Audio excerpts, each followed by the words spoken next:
잘 아시잖아요. 공정거래위원회가 어떤 조직인지. 한번 말씀해 주세요. 그 어떤 조직인지. 골프를 쳤는데 1년에 한 전화로 한 서너 번 걸어주고 그리고 4, 5억 받는다. 10년 전에 한 얘기였습니다.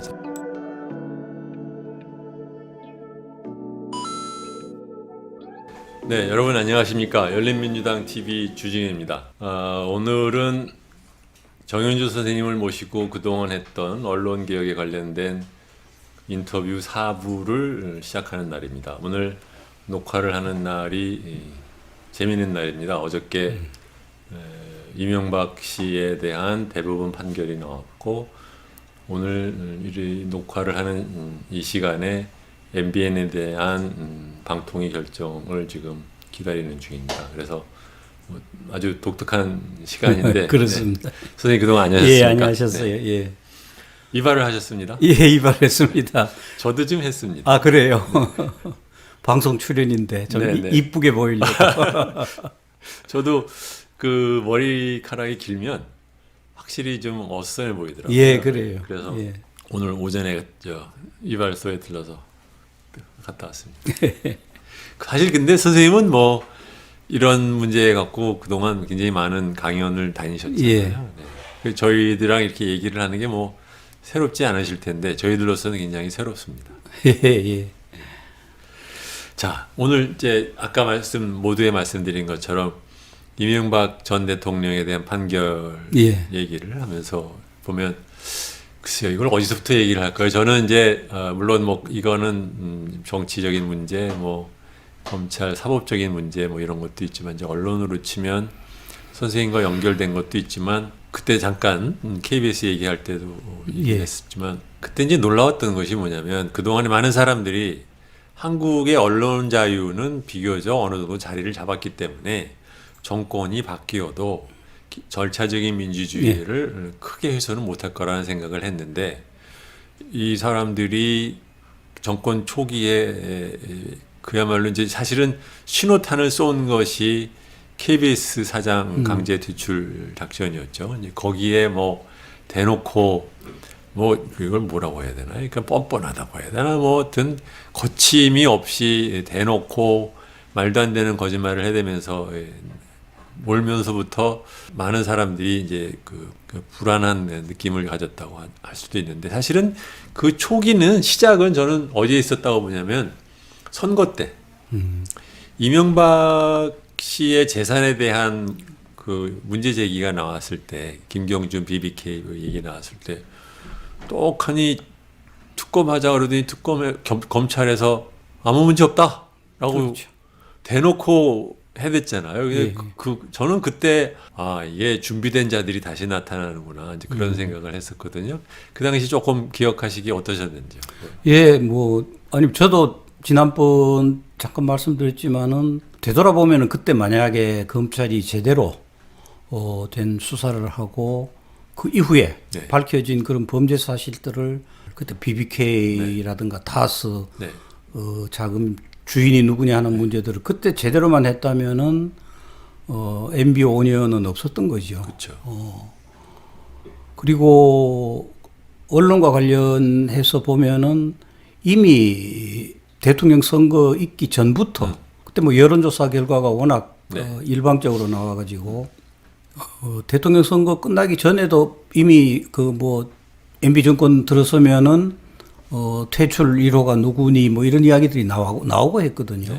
근데 이제 막상 딱 대통령 되면서 언론과 관련해서는 가장 중요한 그 조치가 저겁니다. 방송하고 통신을 합친 아주 거대한 조직이 출범을 하죠. 방송통신위원회. 그렇죠. 그때 만들었죠. 방통위원회. 예. 그리고 그 위원장을 이명박 씨의 그 선거 멘토라고 했던 최시중 씨를 초대 위원장으로 앉힌 거거든요.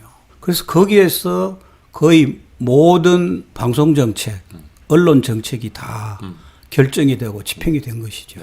그런데 그 사람들이 그러니까 이명박 씨하고 최시중 방송통신위원회 위원장뿐만이 아니고 그 세력 그냥 쉽게 얘기해서 우파 우리 사회의 우파 집단이라고 본다면 수구 집단이라고 우파 수구 집단이 쭉 해온 행태들을 보면은 이 방송 장악이라는 것이 얼마나 중요한가에 대한 그 속내를 아주 늘 노골적으로 드러냈습니다. 그게 가장 극단적으로 단편적으로 나타나는 것이 이 KBS 국정감사 모습이었습니다.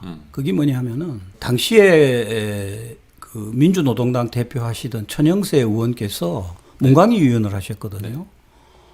이분이 그 민노당 대표로 문광희 위원을 하시면서 늘 이제 KBS에 대한 그런 국정감사 과정을 지켜보면서 나중에 저한테 하신 말씀이 있어요. 평소에는 문광희가 굉장히 평화로운 위원회라는 겁니다. 그 뭐 문화 이야기하고 관광 이야기하고 그다음에 뭐 문화재 뭐 이런 정책 이야기하고 하니까. 근데 일단 국정감사나 이런 데서 KBS 문제만 등장하면은 전쟁터로 바뀐다는 거예요. 그래서 그 이유를 설명을 하시는데 이 사람들은 KBS, MBC 이 방송 때문에 정권을 뺏겼다라고 생각하는 사람들이다. 김대중 대통령 때도 마찬가지고요. 저도 그걸 느꼈고요. 네. 뭐 가면은 노골적으로 이제 편파 방송이다. 네, 뭐 예. 하여튼 정치적인 그런 공격을 끊임없이 했는데 이 사람들이 국민의 정부, 참여정부 출범한 가장 큰 이유 중에 하나를 방송을 장악하지 못했어. 그러니까 여론을 장악하지 못해서 그런 거구나. 그렇게 생각을 하고 있었던 게 확실한 것 같아요. 그래가지고 그거를 이제 MB가 집권하면서 최시중 씨가 방송통신위원장이 딱 되면서 시작한 것이 두 가지 작전입니다. 하나는 지금 기존에 정부 영향력이 미치는 언론사 그냥 사장부터 교체하면서 대거 바꾸는 이른바 숙청 작업. 그 다음 하나가 방송을 자기들하고 가치관이 같은 이른바 조중동, 그 다음에 경제지에게 방송을 하나씩 주는 거예요. 이게 이제 종편 출범 아닙니까? 둘 다, 이명박 정부 때 이루어진 거예요. 특히 이 종편은 제가 볼 때는 이건 일본 모델을 그대로 가지고 온 겁니다. 그러니까 일본이 전체적으로 여론 시장이 거기는 압도적으로 보수적인 데다가 그런 신문사마다 뭐 아사히든 이런 신문사마다 방송을 하나씩 줘서 5대 민방위 있지 않습니까? 그러니까 방송하고 신문이 거의 압도적으로 보수적이다 보니까 자민련 장기 집권이 가능했던 그 모델을 MB 정권 때 최시중 씨가 주도를 해서 그대로 도입한 것이 종편입니다. 그래서 조중동뿐만 아니라 매일경제도 종편을 주고 그래서 이제 출범을 한 것이죠. 그래서 이게 사실은 단순히 방송사한테 종편에 날개를 달아준 정도가 아니라 여론 시장을 완전히 자기들 편으로 만들어 가지고 수구 우파의 장기 집권 터전을 만든 것이다. 종편은 그러니까 말하자면 우파의 장기 집권 전략의 일환인 거죠. 저는 그렇게 봅니다. 예. 그게 저는 일본과 일본 모델을 가져왔다는 생각은 못 하고 있었는데 그 말씀 듣고 보니까 그런. 저는 그때 그 뼈저리게 느꼈고 실제로 그 덕에 자민당이 이렇게 장기 집권을 할 수 있는 게 바로 거죠. 예. 언론 장악과 선거구 조작 이 두 가지로 하는 그렇습니다. 예, 그렇습니다. 뭐 한 가지 좀 비하인드 스토리인데 사실은 2009년에 가을입니다. 이맘때입니다. 제가 한겨레 신문에 가서 후배들 있는 자리에서 우리 한겨레도 종편하자. 시사 채널 하자라는 제안을 한 적이 있습니다. 그러니까 왜 해야 되느냐에 대해서 쭉 설명을 한 적이 있어요. 그리고 그때 당시 한겨레 경영진도 그런 의지가 좀 있었어요. 근데 제가 그때 이미 11년 전에 봤을 때 종이신문은 이건 미래가 없다. 그리고 만약에 조중동한테 종편까지 갔는데 그나마 진보의 맥이라고 할 수 있는 한겨레가 그 수단을 갖지 못하면은 참 여론 시장에서 살아남기가 어렵겠구나라는 생각. 뭐 저뿐만 아니라 여러 사람이 했죠. 근데 가서 이제 해야 되겠다라는 이야기를 했는데 결국 한겨레에서 접었습니다. 여러 가지 그 이유가 있었을 테지만은 물론 뭐 자본을 동원하는 것도 쉽지 않았고 또 지난번 제가 한겨레 때도 잠시 말씀드렸습니다만은 3년마다 바뀌는 그런 사장 거버넌스 체제에서 엄청난 결정을 하는 것이 쉽지 않는 그런 한계점도 있었고 또 한 가지는 명분상 그때 한겨레가 종편 출범을 맹렬하게 반대를 했거든요. 한편으로는 반대하면서 다른 한편으로는 한겨레는 이제 말하자면 이제 그런 언론 장악을 막기 위해서는 방송과 신문의 겸용을 반대한다라는 게 했죠. 입장이었죠. 네. 그런데다가 그 실제로 하면은 그 이 소위 명분상 그렇죠. 모순이 생기잖아요. 그래서 이제 결국 명분 때문에 결국 못한 건데 저는 또 그때 전략적인 선택을 해야 되지 않느냐 해서 후배들한테 한번 그런 이야기를 하긴 했습니다만은 현실적으로 가능할까라는 데에 대해서는 그때도 근데 뭐 한겨레 신문 처음 창간할 때도 뭐 현실성만 생각했다면 출범할 수가 없었죠. 네. 근데 여러 가지 시도를 하다가 결국은 못 했는데 어쨌거나 이제 종편은 그 뒤에 우리나라 언론 시장에서 거의 막말, 왜곡, 선정 보도, 그다음 정파주의 그것을 거의 상징하는 압축적인 그런 그러니까 방송, 악종이라고 할까 암적인 존재라고 할까 뭐 그렇게 됐죠. 방송 생태계, 여론 시장이라는 이 생태계를 완전히 폐허로 만들어버린 네, 예. 쓰레기통처럼 그렇죠. 만들어버리는 게 종편이거든요. 그게 얘기를 이제 시작하기 전에 독을 풀어버리니까 그냥 모든 게 다 진흙탕이나 독탕이 되는 거죠. 그렇습니다. 그런데 이제 저는 사실 종편과 관련해서 특히 한겨레 독자분들한테 대단히 미안한 일을 했는데요. 제가 KBS 그만두고 나와서 2009년 말인가 2010년부터 칼럼을 다시 쓰기를 시작을 했습니다. 네. 그 초기에 제가 조중동 종편 필망론을 많이 폈습니다. 종편은 꼭 망한다. 네. 이거는 망하게 돼 있다. 그래서 지 혼자 망하는 게 아니라 신문까지 같이 걸고 망할 것이다라고 굉장히 네, 낙관적인 그런 이야기를 실제로 종편 처음 시작할 때 경제적으로 지속 가능성이 있느냐에 대한 회의감이 많았죠. 저는 이제 특히 실제로 방송 경영을 해보니까 그 프로그램 하나 성공하는 것이 얼마나 힘들고 어렵다는 걸 잘 아니까 이 방송 시장에서 이거 절대 서바이브 못할 거라고 생각을 하고 그때 종편 필망론을 이야기했는데 뭐 돌이켜 생각하면은 아직까지 멀쩡하게 살아 있는 거 보면은 제 예측이 틀린 것이었고요. 아 예측이 참 어렵구나 하는 거 느끼면서 또 한편으로는 우리나라 정말 수구 우파의 세력의 뿌리가 이렇게 깊구나. 네. 참 정말 쉽게 사라지는 것이 아니구나 하는 걸 거듭 느꼈고요. 그 다음에 종편이 지금까지 생존해온 이런 여러 가지 조건들을 보면은 사실은 정상적인 자본주의 시장 체제에서는 있을 수 없는 온갖 특혜를 다 받아왔거든요. 그렇죠. 황금 채널 배정받고, 그 다음에 의무 재존성을 하게 돼 있고, 그 다음에 중간 광고 뭐 하고, 규제 면에서도 지상파하고 규제가 완전히 다른 그런 온갖 특혜의 온상 속에서 지금까지 서바이브를 해왔으니까 이거는 정상적인 시장 구조는 아니었고 그러니까 바로 이렇게 종편이 이 생존하게 살아있는 그 틀을 마련해주고 온갖 특혜를 제공한 것이 이 MB 정권과 박근혜 정권이었죠.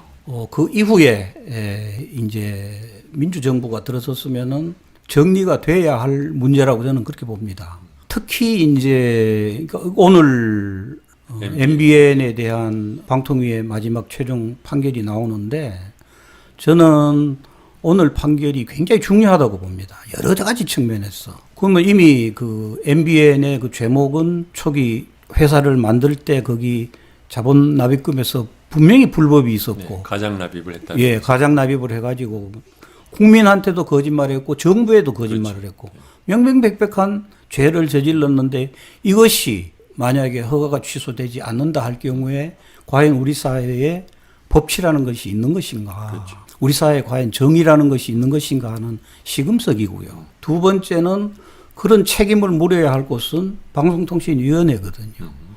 방송통신위원회는 그런 잘못된 불법이 있으면은 거기에 대해서 적법한 법에 정해놓은 조치를 취하라고 하는 것이 자기들의 책임이잖아요. 네. 그래서 그 책임을 다하는 조치를 취하는지 안 취하는지를 이제 두고 봐야죠. 그 다음에 이게 또 중요한 것이 이게 다음에 있을 TV조선 제어가 문제의 시금석입니다. 만약에 MBN에 대한 그런 불법을 자행한 종편에 대해서 적법한 조치를 취하지 않고 이건 소위 말하는 실정법을 위반했는데도 그렇죠. 조치를 안 한다고 하면 그렇죠. 네. 그건 뭐 실정법 그렇죠. 실정법을 위반했는데도 만약에 허가 취소가 되지 않는다면은 그렇다면 그건 진짜 대마불수하고 그렇죠. 뭐 보도에 대한 법정 제재를 넘었는데도 더욱더 건드릴 수가 없는 거죠. 그 정도로는. 그러니까.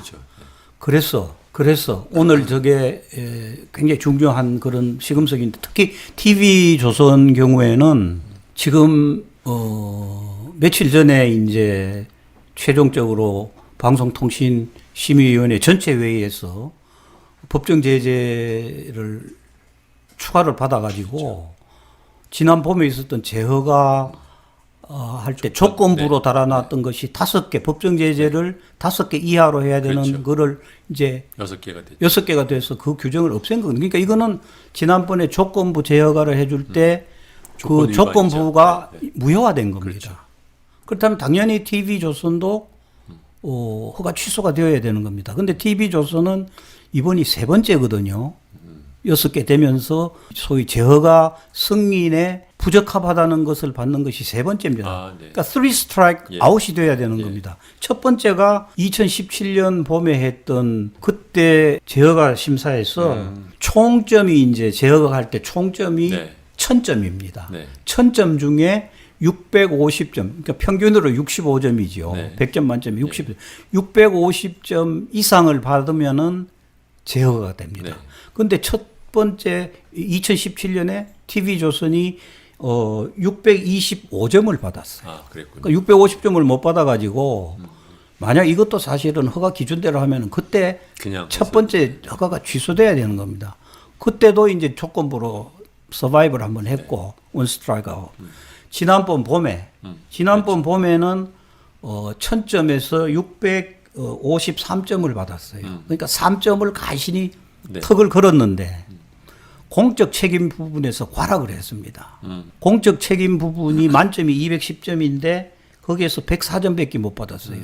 그래서 과락을 했기 때문에 그때도 허가 취소를 할 명분이 있었습니다. 근데 그때도 또 조건부라고 그래가지고 이 생명을 연장시켜 줬거든요. 투 스트라이크 아웃이죠. 투 스트라이크이시죠. 그 다음에 이제 그때 조건부로 그러면 앞으로 방송심의 규정에서 뭐 공정성, 객관성, 공적 책임 이런 부분에서 법정 제재를 5개 이상 받지 마라. 라고 이제 또 조건을 했는데 이번에 그거를 또 어긴 거거든요. 그럼 이것도 원칙대로 한다 그러면은 특히나 3 스트라이크 아웃이면 야구에서도 아웃인데 이렇게 자꾸 정해놓은 원칙을 지키지 않는다 그러면 그거는 책임 있는 사회가 아니죠. 정의가 살아있는 사회는 아닌 것이죠.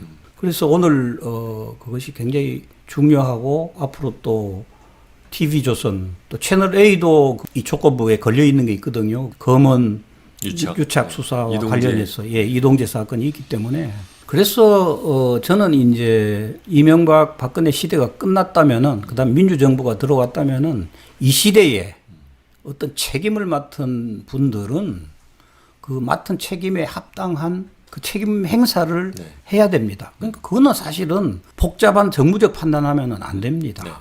그냥 법하고 원칙이 정해놓은 대로 그냥 가면은 거기 누가 뭐라 그럽니까? 아니 세상에 규칙에 이렇게 하면 안 된다고 정해놨고 특히 TV조선은 삼진까지 왔는데 그거를 살려놓는다 그러는 거는 그거는 방통위 책임 문제가 있는 것이죠. 만약에 하지 않는다면. 그렇죠. 선생님 이제 방송을 이제 뭐 MBN 우선하는 걸 이제 본다고 하면 여기서 잠깐 좀 호흡을 돌려가지고 우리나라의 이 소위 뭐 재벌 권력, 검찰 권력, 그다음에 이제 언론 권력 말할 때 언론 권력이라고 보통 말하면 이제 크게 보면은 방송사가 있고 하나 이제 신문인데 신문의 경우에 이제 우리나라는 다른 나라보다 유난히 독과점 구조가 크잖아요. 조중동이라고. 왜 이렇게 신문 시장이 이렇게 독과점화가 되었을까요? 그거는 이제 특히 이제 이렇게 디지털화가 되고 그다음에 방송이 어느 정도 역할을 하기 전까지는 우리나라 여론 시장 특히 2000년 이전까지는 거의 신문이 우리나라 여론 시장을 압도했지 않습니까? 그 신문이 종이 신문이 역사를 되돌아보면은 특히 조선 동아 중앙일보가 그 과거의 군부 독재 권력 시절에 여러 가지 특혜를 많이 받습니다.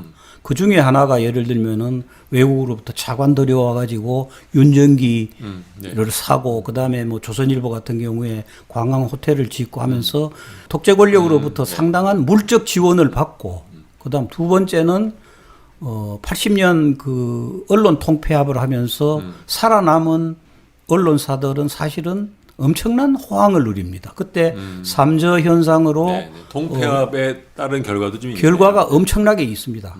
그때는 삼저 현상으로 경제도 상당히 호황을 누렸고 그래서 광고 시장이 폭발을 했고요. 그런데 언론 통폐합으로 언론 숫자는 팍 줄어버리고, 그러니까 남아있는 언론사들의 성장세는 굉장히 폭발적이었죠. 옛날을 돌이켜 보면 그때 이제 우리 일부 때 얘기를 했지만 당시에 60년대 70년대 신문 시장은 제 기억에 동아일보가 압도적으로 1위였고 그다음에 바짝 쫓아가는 게 한국일보였고 조선일보는 좀 저 밑이었던 것 같고 중앙일보는 뭐 사실 뭐 신문 취급도 제대로 못 받던 그런 데였는데 이것이 동아일보는 이제 자유언론 수호 그때부터 이제 꺾기 시작하면서 그 이후에 특별히 정권으로부터 받은 게 별로 없었는지 우리 그냥 시들비들 그냥 특별히 그 경영진이 좀 못났던 것도 좀 어느 정도 큰 작용을 하지 않았나 싶고 김병관인가요 그 사람 무능했죠. 그런 사람이 있었고 거기에 비하면 조선일보는 5.18 이후에 정권의 특혜를 많이 받으면 사세가 엄청나게 빨리 컸던 것 같아요. 또 한 가지 요인이 있어요. 조선일보가 그때 그러니까는 특히 물적 기반은 이미 제가 아까 말씀드린 대로 통폐합과 그 다음에 그 이후에 경제적인 호황 때 가졌던 엄청난 폭발력, 그걸로 특히 조선일보가 엄청 컸습니다. 그 다음에 두 번째 요인은 지금도 그렇습니다만은 철저하게 반공상업주의입니다. 그러니까는 거기는 이 우리 사회의 이 우파를 타겟으로 해가지고 냉전, 그다음에 북한에 대한 혐오, 뭐 화해 협력에 대한 철저한 비판, 이런 그 이 반공 이데올로기, 반공 장사를 정말 잘했어요. 그게 근데요 조선일보가 70년대만 해도 그렇지는 않았지 그렇게까지 가지는 않았습니다. 그게 이제 바뀌었어요, 나중에 완전히 그렇게 그쪽으로 가버렸고, 그다음 또 하나는 사주의 어떤 기질, 사주의 특성과 연결이 되는 건가요? 사주의 특성도 있고 우리 사회가 전체적으로 사실은 반공 이데올로기가 워낙 강한 사회인데다가 거기는 그런 의미에서는 이 소위 장사를 하는 기술을 알아요. 조선일보는. 저는 그렇게 봅니다. 그다음 또 하나는 권력하고 밀착 관계에 있으면서 고급 정보들을 많이 뽑아냈어요. 조선일보가. 그래서 특히 노태우 정권 때는요, 그 정부 인사 발령은 거의 조선일보가 거의 독차지하다시피 했습니다. 그때는 뭐 요새야 뭐 인터넷이 되니까는 그 먼저 인사 발표를 했다 그래서 그게 큰 특종은 아니지만은 그때는 뭐 장관 후보가 누구라는 거 미리 알고 하는 것이 대단히 중요하던 시절이었거든요. 그래서 권력과의 밀착을 통해서 자기들이 빼내오는 정보도 통해서 많았고, 그 다음에 물적 기반도 형성을 했고. 반공 장사를 정말 제가 볼 때는 인상적이신 표현입니다. 그 반공 상업주의라는 표현 좀 처음 듣는데, 아니 제가 볼 때는 아주 철저한 반공 상업주의자고 지금은 보면은 그 연장선상입니다. 지금도 보면은 남북 화해에 대한 거부감, 북한에 대한 그 이 끊임없는 그런 입장들, 그리고 우리 사회에 그 일정한 세력이 있잖아요. 그래서 저는 이제 조선일보가 그걸로 성장을 하고 커왔고 했는데 지금까지도 그 스탠스를 계속 유지해가면서 저는 그 동굴 속에 빠졌다고 봅니다. 그 이상은 이제 못 번져나가는 거죠. 한계라고 저는 보고 조선일보가 치고 나가고, 그 다음에 이제 네 번째가 조중동 뭐 다 똑같은 현상인 것이 굉장히 공격적인 판매 전략이 더 총동원합니다. 뭐 그때 잘 기억하실 거예요. 첫째, 담배 끊는 것보다 더 신문 끊기가 더 어렵다. 그랬잖아요. 자전거, 뭐 온갖 물건들 동원해가지고 심지어는 나중에는 현찰까지 들고 길가에 서서 우리 신문 구독하면은 1년 무료로 배포해주고 뭐 이렇게 현금 얼마 주고 현금 들고 그랬잖아요. 그 사실 다 공정거래법 위반인데 그 공정거래위원회에서 전혀 손을 못 댔죠. 잘 아시잖아요. 공정거래위원회가 어떤 조직인지 정부기관에. 한번 말씀해 주세요. 그 어떤 조직인지. 아마 제 개인적인 경험을 예. 어디서 한번 얘기는 한 적이 있는데 그 저희 경제학과 선배들이랑 누가 소개를 해가지고서는 이제 골프를 쳤는데 두 분이 공교롭게 다 그 공정거래위원회에서 국장까지 하고서 나오신 분들인데 예. 한 분은 법무법인, 한 분은 이제 회계법인 앉아가지고 자기들 하는 그 일의 성격을 딱 그렇게 얘기를 하더라고요. 그러니까 1년에 한 전화로 한 서너 번 걸어주고 그리고 4, 5억 받는다. 10년 전에 한 얘기였습니다. 저한테. 예. 그 봐요.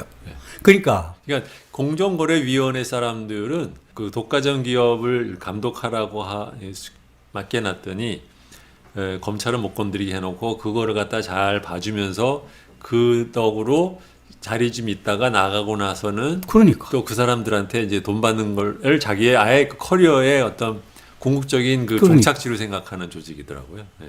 그러니까 사실은 이제 조중동이 과거에 신문이 여론 시장을 압도하던 시절에 이 이유로 독과점 신문 시장의 60% 내지 70%를 장악하는 독과점 세력이 되어서 우리 사회를 사실은 한동안 좌지우지했잖아요. 여론 시장을 대통령까지 저거가 만든다 그랬으니까.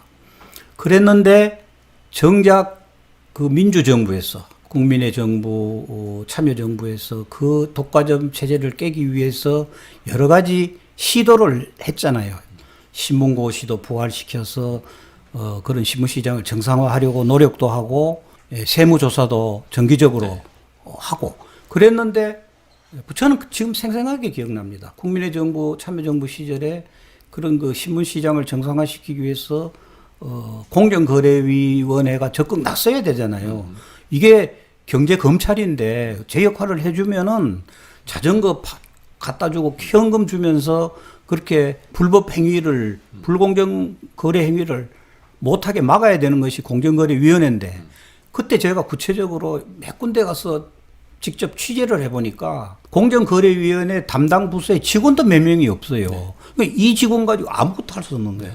그렇다 그래가지고 무슨 밑에 구체적인 플랜이 있는 것도 아니고 이 집단이 검찰은 자기들 그만두고 난 뒤에 엄청난 정관예우를 하면서 경제적인 어마어마한 부를 누리는 게 조건이 갖춰져 있고 경제검찰인 공정거래위원회는 또 어마어마한 기득권 세력과의 밀착이 돼 있어서 노후 걱정 안 해도 되는 그런 관계잖아요. 그러니까 이 존재들이 이 자들이 과연 자기 자리를 걸고 기득권 세력하고 싸우겠느냐 이게요. 그러니까는 조중동하고 싸우겠느냐 이겁니다. 그러니까 그거를 언론을 개혁을 하고 뭔가 좀 제대로 하려면은 손발로 움직여줘야 하는 정부 기관들이 전혀 안 움직였어요.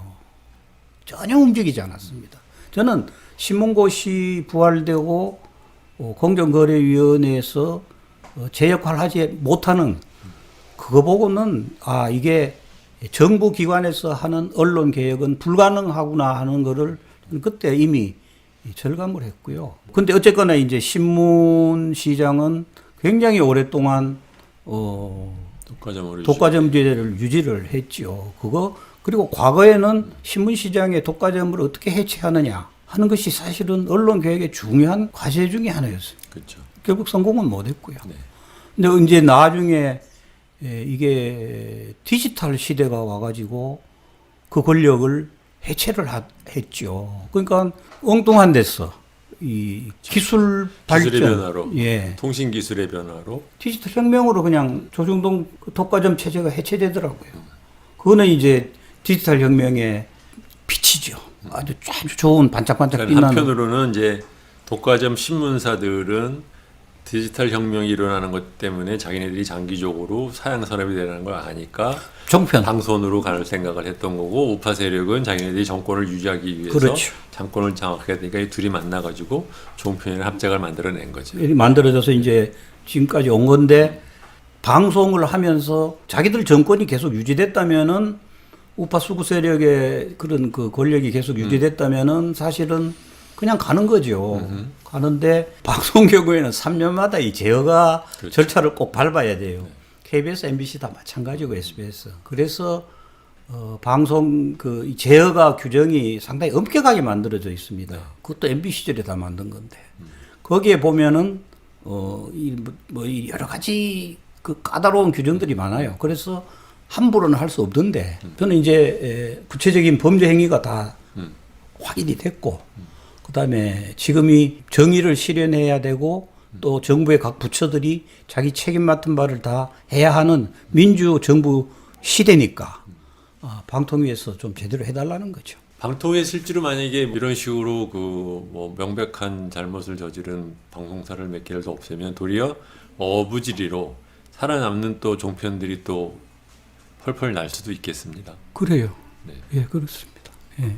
근데 사실 근데 그 종편은 왜 저는 이제 그 생각을 해봤어요. 종편은 왜 저렇게까지 할까 굳이 아무로나 저기도 규제 산업이기 때문에 영원히 저럴 수 없을 텐데 생각해 보면 아마 본인들도 고민이 그러니까 돈이 안 되니까 투자는 받아놓고 해야 되는데 계속적으로 대규모 이제 초기 적자뿐만이 아니라 계속적인 적자가 나니까 성전적인 것으로 그렇게 해서라도 말하자면 미니멈 최소한의 이제 시청률이라도 좀 얹어볼까라는 생각을 하나 하는 건가. 뭐 저도 보고 있으면 저 사람들도 고민은 많이 될 것 같아요. 예, 정확하게 보신 건데요. 제가 이제 종편 출범한 이후에 쭉 이렇게 관찰해온 바로는 초기에 굉장히 헤맸습니다.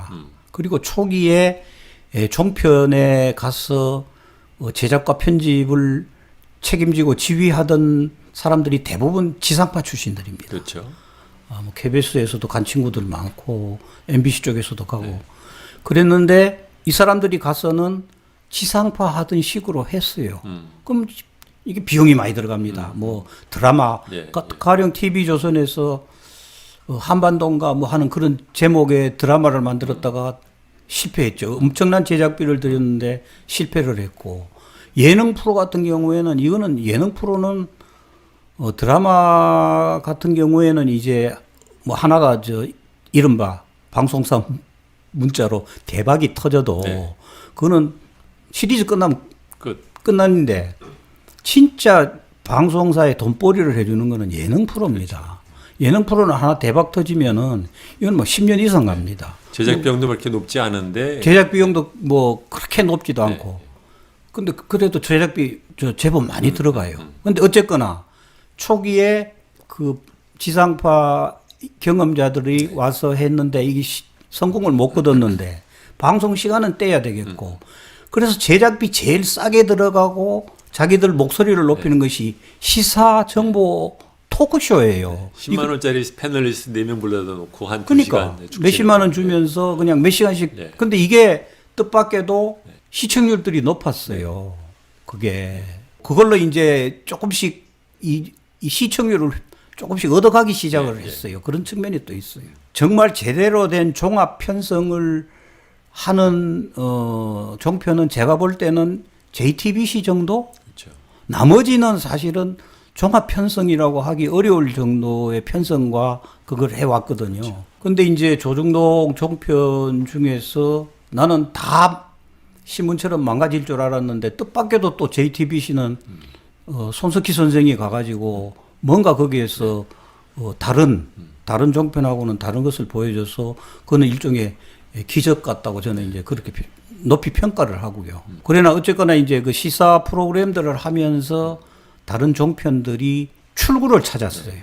그래가지고 이제 살아온 거죠. 지금 말씀하시는 거 보니까 저도 그걸 연결을 못했는데 생각이 나는 게 일본이랑 정말 비슷하게 가네요. 왜냐하면 제가 일본에 뭐 일 때문에 가서 이렇게 호텔에서 한 번씩 채널을 돌려보면 그야말로 지저분한 프로그램 구성이더라고요. 그래서 이게 뭔가 그랬거든요. 근데 그게 지금 말하자면 그렇게 신문사가 방송사하고 걔네들도 먹고 살아야 되니까 그야말로 그 얄팍하게 짝이 없는 그 프로그램으로 도배질을 하고 그게 이제 말하자면 우리나라도 그대로 들어와 있습니다. 예. 그리고 이제 아무래도 그 방송 심의가 지상파만큼 그렇게 엄격하지가 않아요. 근데 어쨌거나 그 프로그램들이 전체적으로 보면은 막말도 많이 나오고 선정적이고 공정성을 이야기하기 부끄러운 그런 편파적인 내용들이 많죠.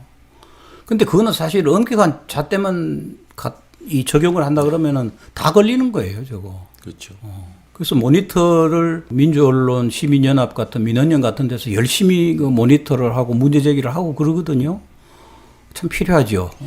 자, 이제 언론 개혁이라는 게 예. 지금 사실 말씀을 하시면서 또 아마 좀 답답한 느낌이 드시겠지만 언론 개혁에 대한 욕구는 옛날에 이제 정치 권력에 대한 그 반발심으로 민주화 운동이 있었다고 하면 이제 언론 권력에 대한 이제 그 반발에 의한 운동은 뭐 안티 조선이 됐든 뭐가 됐든 간에 벌써 한 20년이 됐는데 실제적으로 언론 개혁을 하기 위한 노력에 의한 성과는 없었다고 예. 보아도 뭐 거의 진도 없고 없었죠. 예. 앞으로도 사실 뭐 딱히 뭘로 어떻게 개혁을 할 수 있는지가 잘 안 보이지 않습니까? 근데 뭐 어떻게 하다가 이제 우연하게 이제 그 통신 기술의 발달로 디지털 혁명이 나오면서 저절로 기술에 의한 과거에 이제 독과점에 의한 피해가 좀 줄었다 뿐이지 기존에 있는 이 존속하고 있는 세습 방씨 일가 또는 뭐 김씨 일가 이런 식으로 홍씨 일가 이게 이런 신문 이 개혁은 전혀 앞으로도 진전이 없겠죠.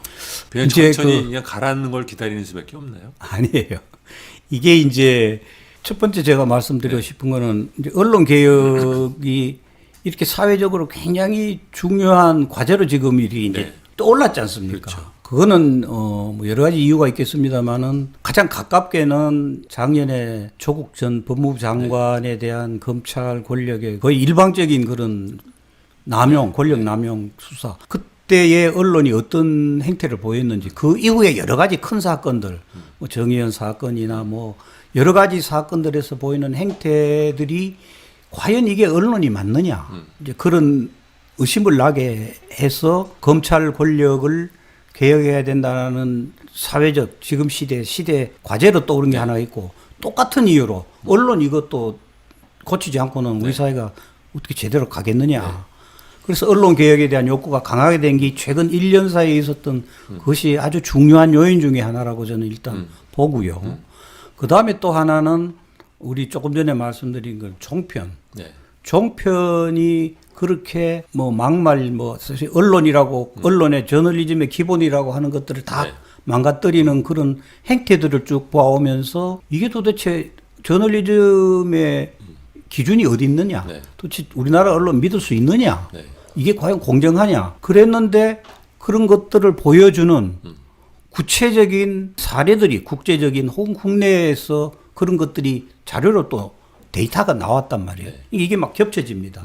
그러니까 뭐 지금 우리나라 언론 신뢰와 관련해서 제일 많이 인용되는 것이 옥스퍼드 대학 부설 로이터 저널리즘 연구소에서 해마다 세계 각 나라들 언론 자유 지수를 발표를 하는데 거기 보면 우리나라가 이제 2016년부터 거기 참가를 했는데 내리 5년째 꼴찌거든요. 언론 신뢰도 국제조사에서 꼴찌. 근데 언론 자유는 정작 아시아권에서 1위란 말이에요. 그러니까 언론 자유는 마음껏 누리면서 뭐야 이거 신뢰도가 이렇게 떨어지는 게 이게 뭐야. 그런 언론에 대한 근본적인 물음이 하나가 있고 그 다음에는 이제 3년 전에 한국언론진흥재단에서 기자 한 1,600여 명을 상대로 여론조사를 한 것이 있습니다. 거기에 보면은 기자들한테 우리나라 언론 지금 믿을만 하냐, 공정하냐, 정확하냐, 그걸 물어보니까 17.4%가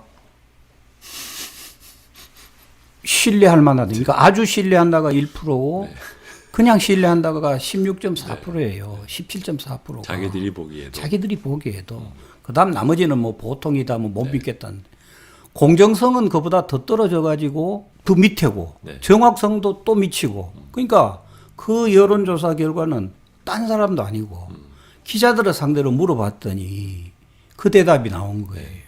그거하고 좀 다른 여론조사인데 그 이듬해인가 아까 말씀드린 한국언론진흥재단에서 심층 인터뷰라는 게 있습니다. 대표적인 언론사 기자 22명을 상대로 해서 심층적으로 그럼 대한민국 언론이 이렇게 신뢰를 받지 못하는데 그 원인이 뭐냐라고 묻는 그 심층 인터뷰를 통해야 되는데 답이 이제 복수 응답을 하도록 했는 그 여론조사를 보니까 1등이 오보, 그 다음에 선정, 이런 질 낮은 보도 때문에 우리나라 신뢰도가 떨어졌습니다가 81점 몇 프로예요. 네. 1등이 제일 큰 원인으로. 그다음에 두 번째 이유가 정치와 이념적인 데 그 매여 있는 정파적 보도 이게 40%를 넘어요. 그러니까 그 두 가지가 이게 일반 국민들이 이야기한 게 아니고 기자들이 스스로 우리나라 언론 첫째 신뢰 못하고 공정하지 못하고 정확하지 못하다. 두 번째 그렇게 신뢰받지 못하는 이유는 질 낮은 보도, 오보 등 이런 질 낮은 보도, 그다음에 정파적인 보도다.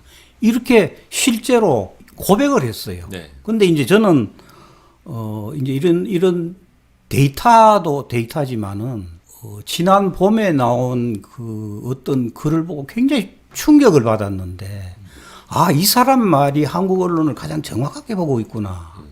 라는 글을 읽은 적이 있어요. 그게 뭐냐면은 라파엘 라시드라는 예. 영국 네. 이 프리랜서예요. 이분이 이제 영국에서 일본학하고 한국학을 전공을 하고 한국 와서 고려대학에서 또 대학원을 다니고 그다음 지금 이제 프리랜서로 이분이 여기서 일을 하고 계시는데 지금 한국에 9년째 살고 계시는데 제가 그분 글을 가져왔어요. 네. 제가 한번 잠깐 예. 읽어봐 드릴 테니까 한번 들어보세요. 이 사람이 직접 쓴 지난 3월인가 4월에 그 엘르라는 패션 잡지에 쓴 글이에요. 네. 한국의 언론은 형편없다. 뉴스를 아무리 읽어도 어떤 것이 진짜이고 어떤 것이 가짜 뉴스인지 도무지 구분하기 어려울 지경이다. 아무리 너그럽게 생각해도 한국 미디어는 정도를 넘어섰다. 독자를 기만한다고 밖에는 느껴지지 않을 정도다. 특히 5가지 문제에 있어서는 참담한 수준이다. 팩트 체크의 누락, 사실의 과장, 표절, 사실을 가장한 추측성 기사, 언론 윤리의 부재, 그리고 이게 5가지. 네. 매일 뉴스를 읽을 때마다 적어도 이 중 하나의 문제와 항상 맞닥뜨린다. 얼마나 부정확한 팩트들이 넘쳐나는지, 기사 곳곳에서 부정확한 인용구나 숫자들을 발견하는 건 굉장히 흔한 일이다. 정부나 기업이 주는 보도 자료에 대한 의심 자체가 없다고 봐도 무방하다. 그냥 복사 붙이기, 네, 예. 복붙, 네. 복사 붙이기다. 팩트 체크거든. 네, 예. 이 글을 그 잡지에 발표를 했어요. 이분이 이제 매달 글을 발표하는 그 중에 하나인데. 그러니까 이게 한국에 와서 직접 살아본 영국 그 프리랜서 저널리스트의 목소리니까 이거는 뭐 이분이 뭐 굳이 한국 언론을 악의적으로 평가할 이유가 없는 거잖아요. 그래서 한국 언론의 현재 모습이 그래요. 이렇다라는 것을 보여주는 것이고 그러던 차에 이제 지난 1년 동안에 있었던 여러 가지 사건들이 검찰하고 언론 이 두 개의 권력 집단을 이대로 놔둬서는 우리가 정말 인간이 인간답게 살 수 있는 우리 삶의 토양을 도저히 제대로 갖출 수 있는 그런 사회가 아니다라는 걸 다 느낀 거죠. 그래서 이제 검찰 권력하고 언론 개혁에 대한 욕구가 굉장히 지금 아마도 제가 언론계에 50년 몸담아 왔는데 이렇게까지 강한 거는 처음입니다. 저도 그렇죠. 처음으로 느끼고 있고요. 이제 지난 1년 동안에 있었던 여러 가지 사건들이 검찰하고 언론 이 두 개의 권력 집단을 이대로 놔둬서는 우리가 정말 인간이 인간답게 살 수 있는 우리 삶의 토양을 도저히 제대로 갖출 수 있는 그런 사회가 아니다라는 걸 다 느낀 거죠. 그래서 이제 검찰 권력하고 언론 개혁에 대한 욕구가 굉장히 지금 아마도 제가 언론계에 50년 몸담아 왔는데 이렇게까지 강한 거는 처음입니다. 저도 그렇죠. 처음으로 느끼고 있고요. 그런데 이제 언론 개혁과 관련해서 이제 한 가지 좀 답답하다 그럴까 그런 거는 저는 기본적으로 검찰도 그렇고 언론 권력도 그렇고 이 권력을 개혁하는 것은 기본적으로 두 축이 있다고 보는 것이거든요. 하나는 집중된 권력을 분산하는 게 하나가 있고 두 번째는 이제 잘못하면은 그 책임을 물을 수 있는 그 두 가지라고 보는 것인데 검찰 권력 같은 경우에는 이제 집중된 권력을 분산하는 걸로 수사권하고 기소권 분리하면 되는 것이고 라프하게 이야기해서 그다음 책임 묻는 걸로는 공수처 설치해가지고 검사들을 네. 비롯한 이 고위직 공무원들을 네. 이제 책임을 묻는 네. 그런 거를 하면은 일단 제도적으로는 갖춰지는 것이죠. 그런데 언론 경우에는 이게 첫째 민간 영역의 문제고 네. 또 두 번째는 표현의 자유라는 이 헌법적 권리 네. 자유 이 부분하고 연결이 돼 있으니까 이거를 무슨 뚝딱 뭘 할 수 있는 그런 것도 아니고 또 제도를 바꿔서 뭘 할 수 있는 그런 것이 똑부러지게 보이는 것도 아니고 그렇죠. 그러다 보니 항상 어려워요. 과거에는 조중동 독과점, 신문시장 독과점을 해체하기 위해서 온갖 노력을 다했는데 결국 성공 못했고 네. 디지털 혁명이 어느 정도 풀어졌고 그다음에 이제 책임을 묻는 문제에 있어서 이제 여기에 조금 이 여지가 저는 보이기 시작한다고 보는 겁니다. 근데 만약에 현재 언론계를 대표한다는 한국의 언론기관들이 최근에 와서 뭐 징벌적 보상제도와 관련해서 목소리를 내는데 언론 자유 침해다, 뭐 국민의 알 권리 침해다 이런 소리들을 하는데 그러면서 우리한테 자정 기능이 있다라고 자꾸 주장을 하거든요. 자정 기능이 있어서 스스로 고친다면은 왜 언론 개혁이라는 말이 나오겠습니까? 자기들이 안 하니까 문제가 생긴 거고 제가 볼 때는 자정 기능은 스스로 아직 그 잘못을 알지도 못하고 잘못에 대해서 부끄러움도 없고 잘못에 대해서 어떻게 하겠다는 어떤 그런 것도 없어요. 그냥 자기들 있는 건 놓치지 않으려고만 하는데 그런데 이제 책임을 묻는 문제와 관련해서는 언론계 내부에서 있기는 어렵다고 봅니다. 책임을 묻는 문제가. 어떻게 밖에서 보실 때는 어떻습니까? 그 책임을 묻는 문제와 관련해서 언론 스스로 해낼 수 있을 것 같아요? 저는 우리나라의 주요 부분 쳐놓고 자정 기능이 있는 사회 조직은 본 적이 아직 없고요. 네. 언론이 자정 기능이 있었으면 이렇게 될 리가 없죠. 그렇지요. 네, 네. 근데 이제 제가 이제 미국에서 조금 오래 있어 봐서 미국이 스스로 어떤 문제에 있을 때 자정 능력이랄까 조직 내에서 해결하려는 게 있는가를 좀 네. 봤거든요. 첫째는 언론 당사자, 언론인 자신, 기자, 뭐 PD, 뭐 기자 자신이 우선에 가장 큰 책임이 있습니다. 그 뉴욕 타임즈가 세 가지 핵심적인 자기들 뉴욕 타임즈 저널리즘의 기본이라는 것을 주장하는데 첫 번째가 진실이고 두 번째가 페어니스, 공정성이고 세 번째가 정직함입니다. 그런데 그 진실이라는 항목에 보면 어떤 구절이 있냐면은 만약에 뉴욕 타임즈의 기자가 오보를 내거나 잘못하거나 무슨 뭐 왜곡을 하거나 표절을 하거나 거짓한 그런 것들을 행했을 경우에 우리는 영어를 제가 좀 쓰면요. We will not tolerate. 그 절대 그거 참지 않는다. 네. 용서하지 않는다는 거죠. 그 기자한테 엄격하게 책임을 묻는다는 거죠. 그러면서 기자한테 팩트 체크의 최종적이자 유일한 책임이 기자 자신에게 있다. 팩트 체크 네. 책임이. 그만큼 엄격하게 개인에게 그 책임을 네. 지우고 있고 그다음에 그거를 잘못하면은 진짜 미국 무섭습니다. 가차없이 해고해요. 98년에 제가 한겨레 워싱턴 특파원을 할 때인데 마이크 바니컬이라고 아주 유명한 그 보스턴 글로브의 이 간판 칼럼니스트입니다. 네. 그 이제 미국 신문에 막 보도가 됐어요. 그 마이크 버니컬에 대해서. 그 뭔 기사인가 싶어서 이렇게 봤더니 이분이 쓴 칼럼이 한 구절이 그 혹시 조지 칼린이라는 미국의 코미디언 이름 들어보셨어요? 조지 칼린이라고 있어요. 모릅니다. 저는 아주 네. 참 그 친구 좋아했는데 그 친구가 쓴 책이 있는데 그 책의 한 구절을 약간 이야기를 바꿔가지고 이 보스턴 글로브 컬럼니스트가 썼어요. 근데 출처를 안 밝힌 거라. 아하. 그 표절인 거죠. 네. 그런데 주필이 그 사람 보고 사임을 요구를 합니다. 네. 그래서 이 사람이 결국 사표냈어요. 그 간판 칼럼니스트고 아주 특히 그 보스턴 일대에서는 아주 존경받는 저널리스트였는데 그 코미디언 이야기 하나 그냥 살짝 집어넣었다 그래가지고 사실은 사임이지만은 해고성이잖아요. 사임을 요구를 했으니까. 사실은 그 미국의 기자들 중에 해고되는 사유 중에 가장 큰 것이 오보입니다. 그 다음에 없는 이야기 꾸미는 거. 그런 이야기들은 정말 가차 없습니다.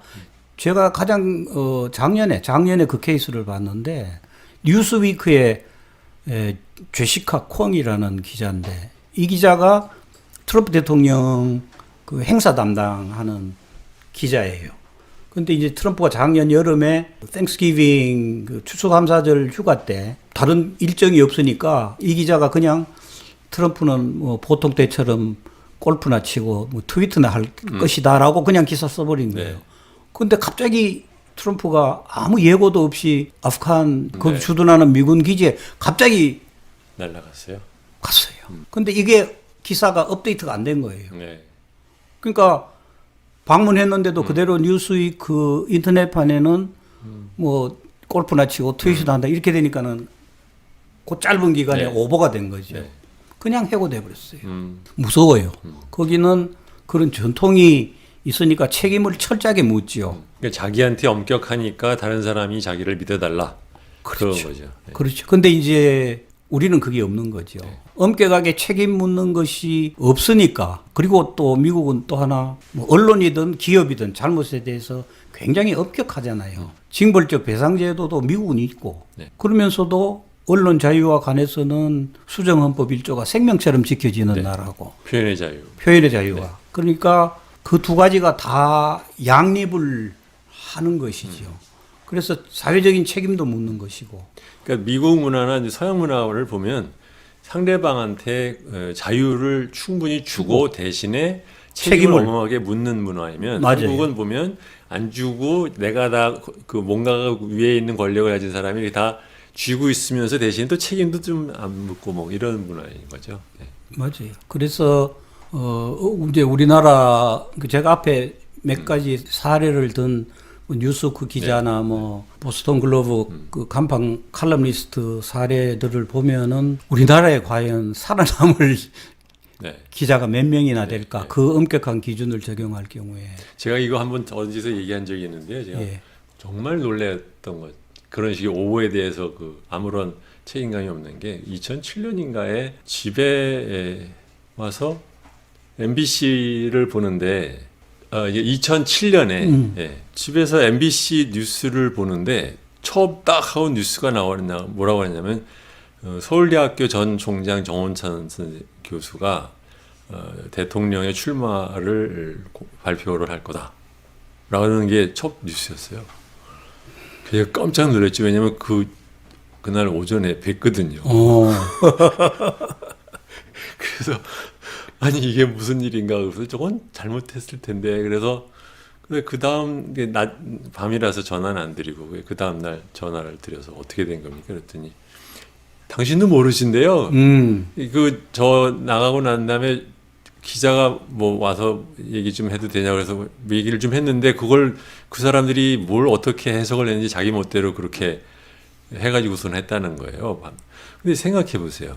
얼마나 어마어마한 오보입니까? 첫 번째 뉴스 코멘트로 나간 건데.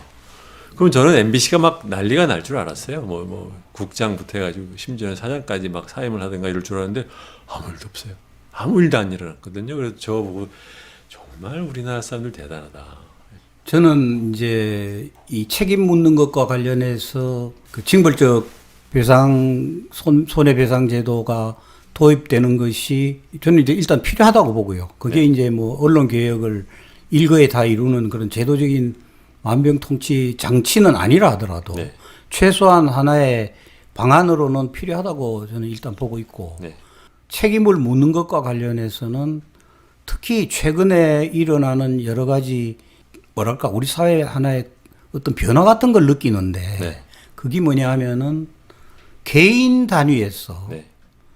언론에 대해서 책임을 묻는 일들이 많이 좀 늘어나고 있는 추세인 것 같아요. 특히 그렇죠. 네. 특히 이제 조국 전 장관이 이 많은 뭐 적지 않은 케이스로 지금 소송을 제기한 상태인데 그 내용들을 보면은 정면으로 팩트 자체가 사실이 아닌 경우가 대부분이거든요. 네. 뭐 예를 들면은 뭐 울산에 내려가지고 누구 만난 적도 없는데 울산에서 누구 만났다고 이야기도 하고 네. 부장 판사를 만나지도 않았는데 만났다고 네. 거짓 기사가 나가고 가령 뭐 자기 딸이 저 연대 그 병원에 피부과 의사 만나지도 않았는데 만났다고 나가고 적어도 제가 아는 미국 기준이면은 그 정도 오보면은 그건 뭐 그냥 네. 특히 이제 그 경우에는 사실은 그 오보만큼 그 신문사 혹은 그 방송사 그 조직의 신뢰와 명예를 치명적으로 타격을 입히는 거잖아요. 그렇다면은 그거는 스스로 책임을 물어야 하는 근데 것이잖아요. 뭐 개인적으로도 그렇잖아요. 뭐냐면 이게 부끄러워할 줄 아는 사람한테 이쪽에서 혼을 내거나 책임을 묻지 안 부끄러워하고 뭐 그래서요 뭐 어쩔 건데라고 하면은 사실 뭐라고 말을 할 게 참 답답하잖아요. 근데 언론사 말고 네. 이제 일반 기업체 운영도 해보셨으니까 거기는 좀 어때요? 어떤 면에서? 아니, 그러니까는 이 책임 묻는 것과 관련해서 네, 네. 그 엄격성이 제 경험으로는 우리나라 기업이 외국 기업보다 훨씬 이제 책임을 갖다 이렇게 엄격하게 안 묻는 편입니다. 예. 그러니까 외국 기업 기준으로 치면은 당장 해고에 해당될 만한 그러한 일을 해도 징계를 하자, 엄하게 징계를 하자 그러면 많은 사람들이 좀 꺼려하고 어떻게 보면 약간 비겁한 건데 나서서 자기 손에 피를 안 묻힌다 그러니까 악역을 안 한다는 게 하나 있고 저는 이제 처음에는 그거를 왜 저럴까를 이제 이해를 잘 못했는데 저는 비교적 그런 거에 좀 강경한 파에서 항상 거의 유일한 강경파가 될 때도 있었는데 이렇게 보면 그걸 제가 한 10년 다니다가 깨달은 게 그거였어요. 그러니까 뭐냐면 자기들도 그랬거든. 네. 그러니까 자기들도 그랬는데 이제 와서 어쩌다 걸린 후배를 내가 단죄하는 쪽에 쓰는 것이 자기한테 양심적으로 꺼리낌하고 두 번째로는 자기도 그랬다는 걸 자기 동료나 자기 부하들이 알아요. 그러니까 이 사람이 그렇게 하면 자기가 망신이라는 걸 또 자기들도 아는 거예요. 그러니까는 말을 갖다 대놓고는 다들 그래요. 나도 그랬어요. 라고 말은 못하지만 아무래도 봐주자는 쪽으로 자꾸 기울더라고요. 그래서 거기서 이제 제가 책임을 물어야 된다고 말하면 나중에 들리는 소리는 지는 지만 잘났냐. 예. 뭐 너는 뭐 얼마나 떳떳해서 예. 이런 식으로 말하자면 오는 거를 보고 이게 그러니까 과거에 나쁜 관행에 있던 선배들이 쌓여 있는 조직에서 그 책임을 갖다 예. 특히 이 하부 직원한테 묻는다는 것이 사실은 이게 언어 도단이 될 수도 있겠다. 그게 아마 언론사만큼 또 그렇겠죠. 그런 현상이 예.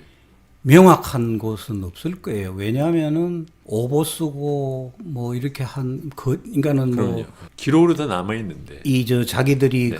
이 한 행태들 네. 자기는 더 심했으면 심했지 뭐 덜하지도 않는 그렇죠. 뭐 이것 가지고 뭐 어떻게 해고까지가. 근데 사실은 미국도 보면은 해고 경우에는 명명백백한 오보인 경우지 뭐 함부로 자르는 건 아니거든요. 그렇죠. 엄격하게 그렇죠. 적용을 해야겠죠. 이제 손해배상도 엄격하게 이제 네. 법정에서 판결이 났어 하는 것이고. 그래서 한국도 보면은 선배들이 자기도 그런 기사 더 심한 기사 썼고 자기도 그보다 더한 왜곡 기사를 썼으니까 후배들한테 그런 걸 제대로 물을 수 있을 정도의 떳떳한 도덕적인 그런 바탕이 없는 거죠. 네. 예. 제가 또 하나 기억나는 것은 이제 국책 연구기관에 저희 이제 친구들이 있을 때 이제 한국에 들어온 지 얼마 안 되는 젊은 박사 때니까 더 충격적이었겠지만 옛날에 이제 조세 연구원이 처음 발족한 지 얼마 안 되었을 때